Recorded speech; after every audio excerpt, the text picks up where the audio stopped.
impeachment na naman. Ano ba itong kalokohan na to? Meron pa silang papiyapiyatos na hawak doon. Alam nyo, mga kababayan, sa totoo lang po, patawarin ako nitong mga kaibigan natin na ito. Hindi ba kayo nahihiyaan ang ginagawa ninyo? Binanata ng gusto ni Senador Robin Padilla ang grupo ni Jinky Luistro sa Justice Committee ng Kongreso dahil sa ginagawa nilang impeachment hearing laban kay Vice President Sara Duterte na kahit pa walang katuturan ay pinaglalaanan nila ng oras at pera na milyon-milyon mula sa taong bayan imbis na unahin ang lumalalang krisis sa gasolina, bunsod ng sigalot sa gitnang silangan. Ayon pa nga sa senador, ay tila wala nang kahihiyang natitira pa sa mga mambabatas na ito at garapala na ang kanilang ginagawang kalokohan kapalit ang mali-malitang pera mula sa buwis ng taong bayan. Hindi lingid sa kaalaman ng karamihan na 150 milyon piso bawat isa sa mga kongresista ang kanilang natanggap noong nakaraang taon dahil sa kanilang pagpirma sa impeachment ni Vice President Sara Duterte na nauwi lamang sa pagbasura ng Korte Suprema dahil sa hindi nila pagsunod sa due process. At ngayon na naman, magkano na naman kaya ang nananakaw sa pondo ng taong bayan dahil sa panibagong impeachment laban sa pangalawang Pangulo?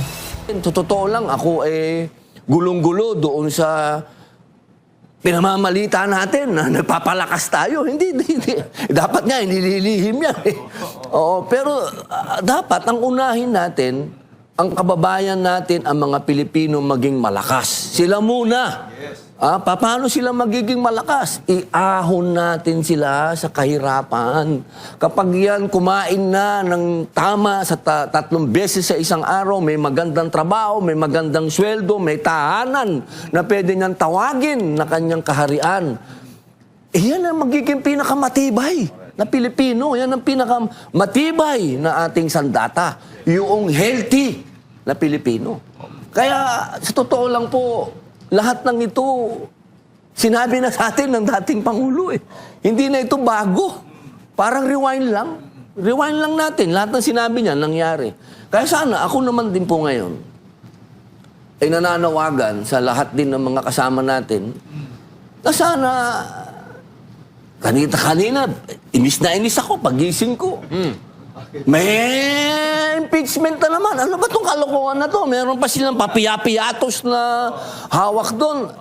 Alam nyo, mga kababayan, sa totoo lang po, patawarin ako nitong mga kaibigan natin na ito. Hindi ba kayo nahihiyaan ang ginagawa ninyo? Ang mga kababayan natin nag-iisip kung anong kakainin nila. Itong mga panahon nito. Magkano ang bilihin? Ang iisipin ninyo, politika.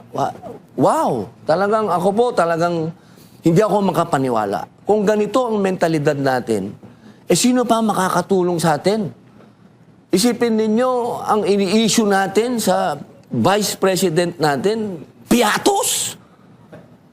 Naiintindihan nyo ba yun? Na sa confidential ho kasi, inuulit ko, dati po tayo sa intelligence. Hindi naman gumagamit ng totoong pangalan dyan, boss. Paano ko naman gagamit ng totoong pangalan niya? Give away mo na kung sino yung asset mo. Di nilaglag mo, sinunod mo. Nilaglag mo na. Sunog na. naman yun. Pambihira talaga. Alam nyo, sa totoo lang po, ako'y nalulungkot. Kasi sa panahon nito, dapat sama-sama tayo. Lalala nyo, kasi parang pandemic ito, boss eh. Another phase ito ng pandemic. Dapat sama-sama tayo dito. At yung mga natutunan natin dapat nung pandemic, i-apply natin ngayon. Kasi nung nakaraang pandemic, naipakita sa atin ng dating Pangulo kung paano i-handle. So meron na tayong leksyon eh. Mas worst pa nga yung pandemic. Mas worse pa yun, ha? Dahil Di mo alam pwede eh. kang... Ito pa pwede mo. ito dapat napaghandaan eh. Opo. Di ba? Meron na ng mga warning, Kaya sana wag na lang maging pabida-bida, yung maraming umaagaw ng eksena. Hindi ito yung oras na yun, boss. Opo, balikan ko lang sir yung mga post po ninyo para sa kabatiran natin mga kababayan. Sorry, napahaba, boss. Okay lang sir. June 16, 2025, sinabi po ninyo kumusta ang ating food security. Malinaw na po ang kakampihan ng mga bansa sa kaganapan sa Middle East. June 16, 2025, as of 2023, 2.2 million OFW na sa Middle East. Same day pa rin, sir, June 16, 2025, ginagarantiyahan ng Konstitusyon ng Pilipinas ang karapatan ng mga tao sa impormasyon tungkol sa mga bagay na may kinalaman sa publiko. Binanggit po niyo yung Article 3, Section 7 ng Constitution. Same day, magkakasunod ito na post, same day, sir, langis, malaking issue. Ito sa bilihin, may plano na ba tayo? Uy, nagtatanong ka na, last year pa. Opo. May plano na ba tayo? Sa nangyayari at mangyayari pa? Eto, matindi, Senador. Evacuation plan para sa mga Pinoy sa Middle East, oras na para pag-usapan. At itong pinakatumbok, another post on June 26, 10 days after, ang krisis sa langis sa pamamagitan ng biglaan na pagtaas sa presyo o pagbaba ng supply ay maaaring malubhang makaapekto sa ating ekonomiya na posibleng humantong sa recession, inflation, at kawalang tatag. Ngayong araw na ito ay na-announce po ng Pangulo ang pag-ugnay ng Pilipinas sa bansang China, kaugnay po sa usapin ng enerhiya. Sir, ano po ang masasabi ninyo na for the past years ay kalaban ang turing sa China?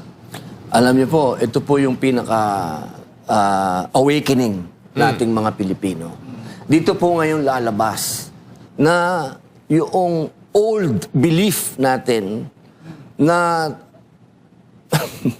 pagkalaban ng Amerikano ay kalaban natin, dito na po ngayon yan matatapos. Sapagkat makikita po natin dito na dapat tayo mga Pilipino, uulitin ko po, ang iniisip natin ay yung sarili natin. At natutuwa po ako, makikita natin na bagamat 4 na taon na walang naging continuity mula doon sa mga programa ng ating dating Pangulong Rodrigo Roa Duterte, mukha ngayon ay magkakaroon na po ng continuity. Ito po yung sinasabi natin na kung sana ang bawat Pangulo na papalit sa dating Pangulo magkaroon ng continuity na programa. Isipin ninyo, 4 years ang nawala. Ngayon natin marirealize. Alhamdulillah, ngayon, sana magkatuluyan na at wala nang humarang.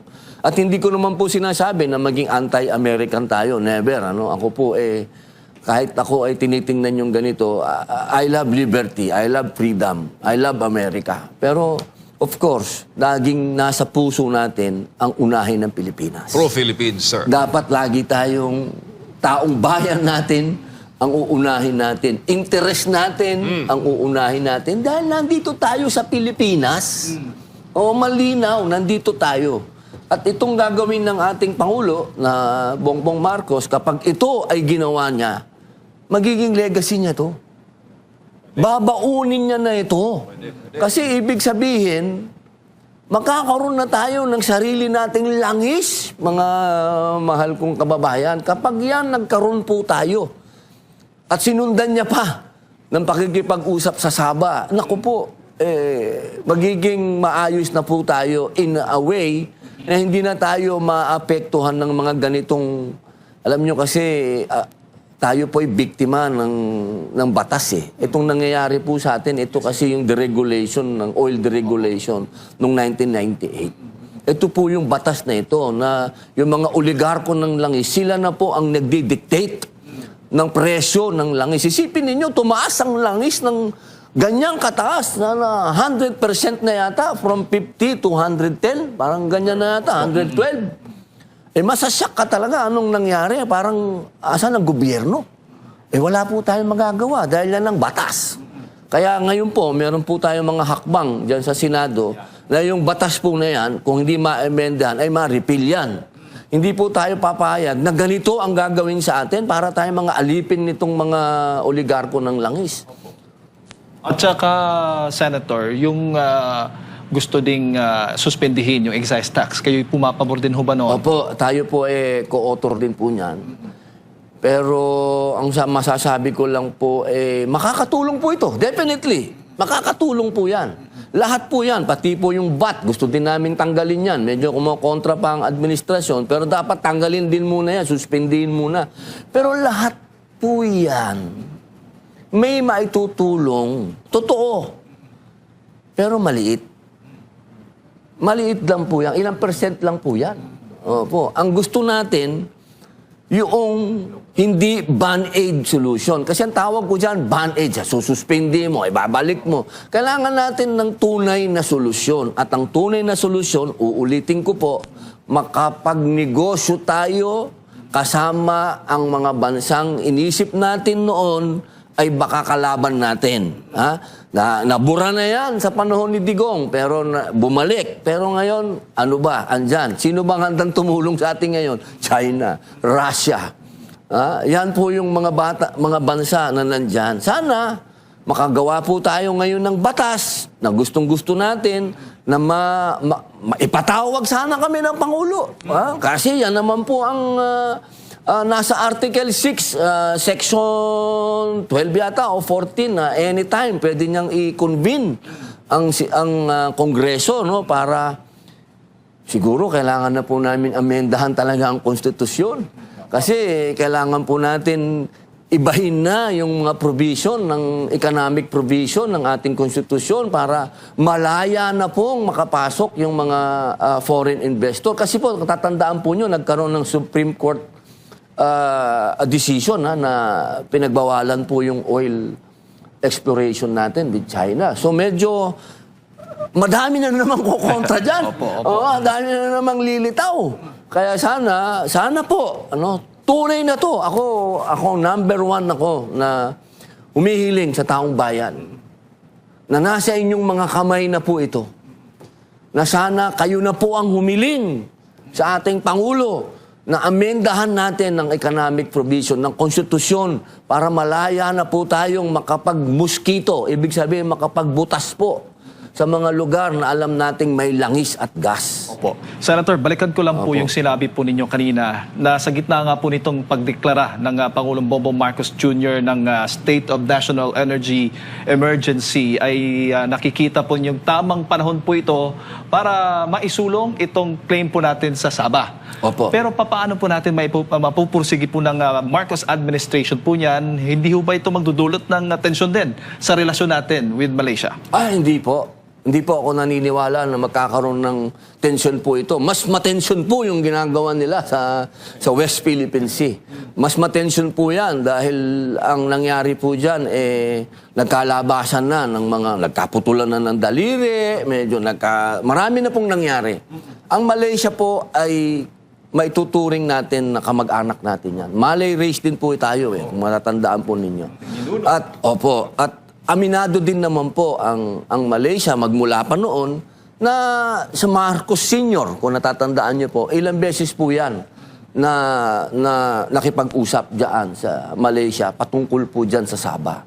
Saka hindi na po uso ngayon yung nakikipaggera. Hindi na po uso yan. Magkakasama tayo sa ASEAN. Pwede pong mamagitan ang ASEAN dyan patungkol dyan atin sa dormant claim. Ibig sabihin, matagal na po yan na nasa United Nations, matagal na po yan na pinag-uusapan, hindi po yan bagong desisyon. Yan po ay matagal na. Bubuhayin lang natin ang pakikipag-usap at hindi po ibig sabihin, ako po kung halimbawa, kung ako'y gagawing miyembro dyan ng ating Pangulo, na hindi, sumama ka dyan sa negosasyon dyan, hindi ko sasabihin, kunin natin ang Sabah dahil imposible namin. Hindi na po mangyayari yan. Hindi na rin po papayag yung mga taong nakatira doon. Ang ibig ko lang pong sabihin, ang nais ko lang, magkaroon naman tayo ng party dyan. Kung ano man yung langis na nakukuha dyan, anggihan naman tayo. Hindi naman ibig sabihin na lulusubin natin, amin na yan. Hindi na po mangyayari yan sa makatotohanan ng pag-uusap. Oo, kasi yun din sanang sunod kong natanong sa inyo, Senator. Kasi papayag ba yung Malaysia na kunin ng Pilipinas ito? Sa matagal na panahon, yan talaga'y pinagtatalunan na. Pero ang nakikita po ninyo, sa pamamagitan ng pag-uusap pa rin, dialogo pa rin with Malaysia, ay makiklaim natin itong Sabah. Opo, alam niyo po, ako po alam naman po ng lahat na ako po ay Muslim. Ang mga kapatid po natin sa Malaysia ay Muslim din. At alam din naman po natin na ang magkakamag-anak, ang mga nasa Sabah at ang mga nasa Sulu. Ano po yan relatives. Opo, at hanggang sa mga panahon na ito, ay may trade po dyan na nangyayari. Yan po tunay na nagaganap. So wala pong away dyan. Ang kailangan lang natin ay pag-uusap. Buksan ang dormant claim. Ibig sabihin po ng dormant, hindi natin kasi, hinayaan natin matulog. Bubuksan lang po natin. At Bubuksan. saka willing din ho kayo, bukas kayo na po pwedeng kayo mismo manguna. Oo po. Dapat akong kasama dyan. Kasi kaibigan ko yung mga Malaysian. Ang Malaysian ambassador ay best friend ko. Opo. Kasi hindi po away ang gusto natin eh. Ang gusto natin kumbaga, Breton tayo eh. Tayo yung magkakamag-anak eh. Buhayin natin yun. At alam ko hindi madamot ng Malaysia. Hindi po madamot na bansa yan. Hindi po tayo mahihirapang makipag-usap. Opo, Senator, ASEAN chairman po tayo ngayong taon na ito. At tingin po ba ninyo, dapat munang, para makatipid, di muna tayo mag-host o gamitin natin itong pagkakataon bilang ASEAN chairman na makipagkaibigan nga, maghanap ng supply ng langis para sa interes na nakararaming Pilipino. Napakaganda po ng inyong mungkahi. Kung ako po ang tatanungin, meron po mga pagkakataon na dapat tayong magtipid. Meron po mga pagkakataon na kailangan din po tayong mamuhunan. Ito po yung mga pagkakataon na hindi natin po dapat ito i-cancel. Kasi ito po yung pagkakataon na makipag-usap po tayo ng diretsahan doon sa mga bansang membro ng ASEAN. Nakasama po tayong nagtatag. Tandaan po natin, Hindi po maganda na kasama tayong nagtatag ng ASEAN, bigla tayong magka-cancel. Siguro, ang pinakamaganda po niyan, at ginagawa din yan, lalo Singapore, number 1 yan na mahilig tali ng kanilang sintron. Ipakita natin na ang Pilipinas, bagamat siya ang host, kailangan iparamdam natin na nagtali tayo ng sintron. Hindi natin dapat i-cancel, pero mararamdaman nila, kasi may mga ano dyan eh. May mga, alam mo na, medyo yung mga bagay na hindi naman kailangan i-cancel. May mga pasyal-pasyal dyan, boss. Ano na yon? Puro meeting lang siguro. So far, Senator, sa assessment po ninyo sa ginagawang hakbang ng gobyerno laban po dito sa krisis po natin, meron din kayong latest statement na nagpapahayag po kayo ng suporta pa rin sa Pangulong Bongbong Marcos Jr. sa kabilangan ng kabilang mga batikos laban sa kanyang pamamahala. Ano ba yung hugot po ninyo dito? Bakit nasabi po ninyo ito sa kabilangan ng mga ilan sa ating mga kababayan? Marami sa ating mga kababayan ay talagang hindi po kontento sa ginagawa po ng Pangulo. Ay, ako rin po hindi kontento. Ako po yung number 1 na oposisyon, Lalo na po yung mga dating naging desisyon ng ating Pangulo. Ako po talaga naguguluhan sa mga nangyayari. Pero ito pong nangyari ngayon, parang para sa akin naman, hindi naman tayo fair. Parang hindi naman niya kasalanan to. Hindi naman siya ang nag-utos na kay Trump na bombahin mo yung Iran. At hindi naman din siya ang nagsabi doon sa mga oligarko ng langis na itaas niyo yung langis. Parang unfair naman na gang up tayo sa kanya. May mga pagkakataon na dapat din ay alam natin ang katotohanan. Ang presidente natin, hindi niya po ligaw siya diyan sa nangyaring atake. Katulad po ng presidente ng UK, Prime Minister ng UK, ang Spanish Prime Minister at iba pang mga bansa, nagulat din sa ginawa ni Presidente Trump. So, sa usapin ng ginera yung ginera yung Iran, walang kinalaman si Presidente Bongbong po doon. So, alisin natin siya doon. Yung pagtaas ng langis, hindi din po siya kasama dyan. Kasi may batas eh. Yung batas po ng oil regulation ang nagpataas ng mga presyo dahil yung batas na yon sinasabi na wala nang makagawa ang gobyerno kung gustong itaas ng mga oligarko ng langis. Pero, meron isang dapat na tandaan. At nakita ko naman na na-realize na yon ng ating Pangulo na masyado kasi siyang nag-concentrate doon sa military build-up eh. Hindi siya nag-concentrate sa economic build-up natin. Dapat doon po tayo ngayon. At ngayon, mukhang doon na tayo. Di ba, sinabi naman niya na ang direksyon natin maiiba na. So, magandang balita po yon. Yung akin, pag merong palpak, banatan natin. Oposisyon tayo eh. Pag meron namang mabuti, purihin naman natin. Hindi naman ibig sabihin, da-down mo yung tao. Ako ini-encourage ko ang Pangulo ngayon na gawin niya yung sinabi niya.